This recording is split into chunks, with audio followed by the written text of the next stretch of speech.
Hi friends, welcome to ఆద్య సద్విక. అందరూ ఎలా ఉన్నారు? బాగున్నారా?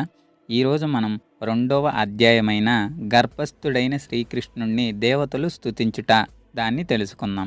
కంసుడు యదుభోజ అందక వంశాల రాజ్యములను, సోరసేనుని రాజ్యమును ఆక్రమించడమే కాకుండా ప్రలంబుడు, బకుడు, చాణూరుడు, తృణావర్తుడు, అఘాసురుడు, ముష్టికుడు, అరిష్టుడు, ద్వివిధుడు, పూతన, కేసి, తేనుకుడు, మున్నగు అను దానవులతో సంబంధాన్ని కూడా ఏర్పరచుకున్నాడు.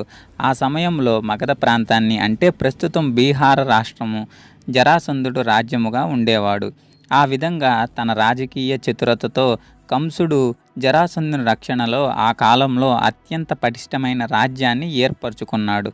తాను బలవంతుడయ్యే విధంగా అతడు బాణాసురుడు, భౌమాసురుడు వంటి రాజ్యాలతో సంబంధాలని తయారు చేసుకున్నాడు.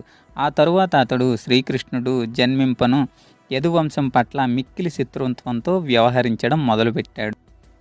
కంసునిచే పీడితులైన యదుభోజ అందక వంశ రాజులు కురపాంచాల దేశాలను, కేకయి, శాల్వ, విదర్భ, నిషధ, విదేహ, కోసల దేశాలను ఆశ్రయించారు. యదువ రాజ్యంలో భోజ అందక రాజ్యాలతోనూ ఐకమత్యాన్ని ఖండించి కంసుడు ఆ కాలంలో భరతవర్షాన్ని